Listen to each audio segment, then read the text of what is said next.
La vie n'est pas un long fleuve tranquille. Et même en regardant seulement L'équipe, France Foot et SoFoot, on n'est pas à l'abri d'une affaire qui viendra éclabousser le sport. Et pas celle du genre Kombouaré et Sessegnon ont changé leur statut en c'est compliqué. Non, on vous parle de vraies affaires, de celles qui laissent des traces profondes dans la conscience collective, celles pour lesquelles on a un avant et un après. Avec le foot en France, on est servi, on a même le vent dans le dos dirait-on, ça pousse fort. Avant de commencer, abonnez-vous à ma chaîne et activez la cloche de notification pour ne plus jamais rater une vidéo, voilà c'est fait.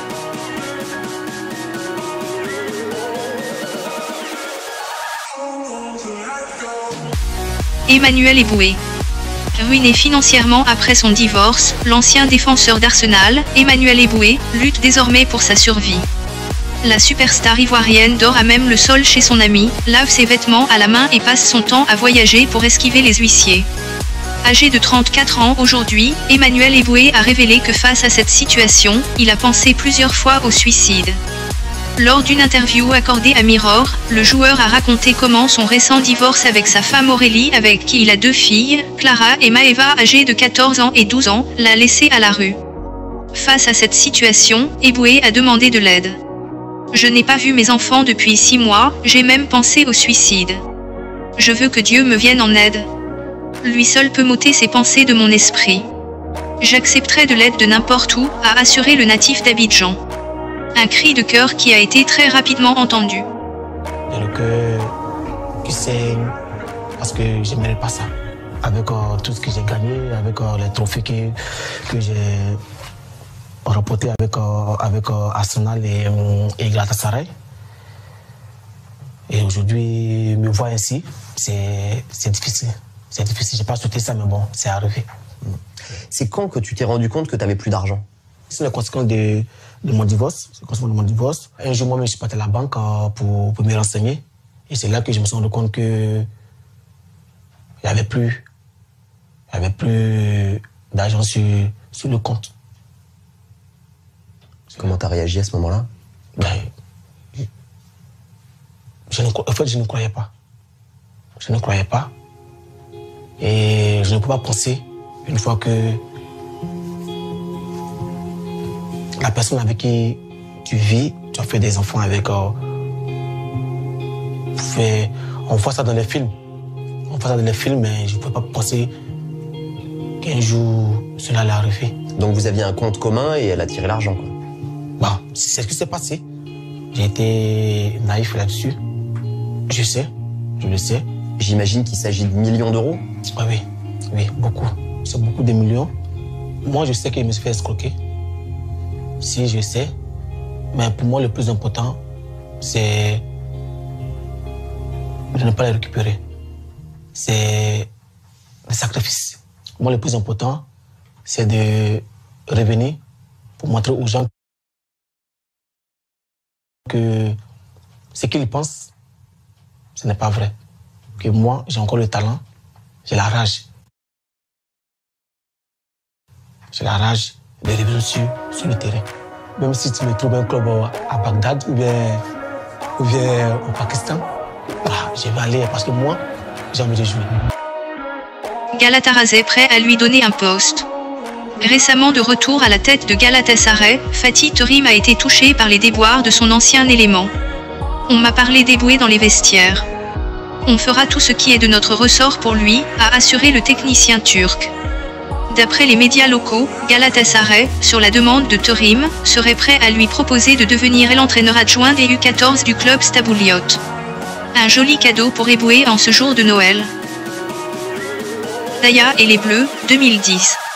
La dénommée Zaya Dehar, aujourd'hui styliste de lingerie féminine, est devenue célèbre grâce à son activité d'escort girl auprès de footballeurs internationaux. Zaya affirme avoir eu des relations sexuelles tarifées avec certains joueurs de l'équipe de France, dont Benzema et Ribéry. Mais le vrai problème est que la jeune femme était mineure au moment des faits, ce qui est réprimé par la loi française. Franck Ribéry a été mis en examen dans cette affaire et sa réputation salement écornée. Cependant, l'affaire est restée clos. C'est l'un des plus gros scandales qu'a pu avoir le football. Serge Aurier et Laurent Blanc. Serge Aurier, arrière droit du club de football du Paris Saint-Germain, avait été mis à pied le 14 février 2016 après une vidéo en direct sur l'application Periscope où l'Ivoirien y traite l'entraîneur Laurent Blanc de fiotte et compare son coéquipier d'alors Zlatan Ibrahimovic à une gentille bête. Quelques mois plus tard, le 30 mai, il est arrêté pour insultes, outrages et violences légères envers des policiers de la BAC, à la sortie d'une boîte de nuit parisienne. Il a dit Zlatan, il vous met des coups de pression. Malade. Jamais. Oh, là tu regardes ma gueule, mon frère, tu penses qu'il peut me mettre un coup de pression, lui? T'as un foutre ou quoi? T'inquiète pas, il vient de je sais pas où, mais nous on vient de Sevran, frère. C'est chaud. Il fait pas. Il a dit Laurent Blanc, c'est Zlatan ou pas? Il lui prend les couilles, mon frère. Il prend tout, cousin. Trappe Cyril Beau, sérieusement. Le 26 septembre, le tribunal correctionnel de Paris le condamne à 2 mois de prison ferme. Une peine aménageable, à laquelle il fait appel, il ne connaîtra pas la détention. Cristiano Ronaldo. Oliver Mellor, un acteur britannique, aurait adressé un message d'avertissement à la superstar portugaise. Ce dernier l'accuse d'avoir envoyé des messages étranges à sa fiancée, Sexy Rian Soutjan. Il a beau être en couple avec Georgina Rodriguez et papa de 4 enfants, Cristiano Ronaldo ne pourrait pas s'empêcher de tester son pouvoir de séduction sur d'autres femmes.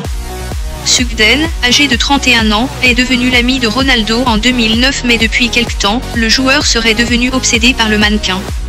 Il lui aurait demandé de l'appeler sur Facebook et Messenger pendant qu'il logeait dans un hôtel. « Je ne peux pas te parler ce soir, désolé. Je dois sortir retrouver mon fiancé et je doute qu'il apprécierait que je t'appelle à 23 h, lui aurait-elle répondu. Une source a confié à The Sun que le joueur emmerderait Sugden avec des messages. Ils sont de bons amis, mais parfois, ça devient bizarre entre eux. Elle lui a dit plusieurs fois qu'elle avait un fiancé, mais Cristiano ne semble pas s'en soucier.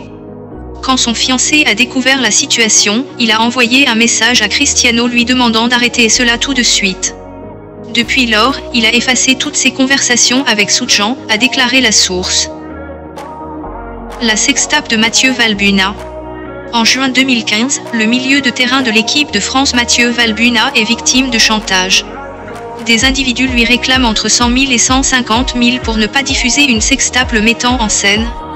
La justice française suspecte Karim Benzema, son équipier en équipe de France et par ailleurs attaquant vedette du Real Madrid, d'avoir fait pression sur Mathieu Valbuena pour qu'il paie cette somme à un individu qui n'est autre qu'un ami d'enfance de Benzema.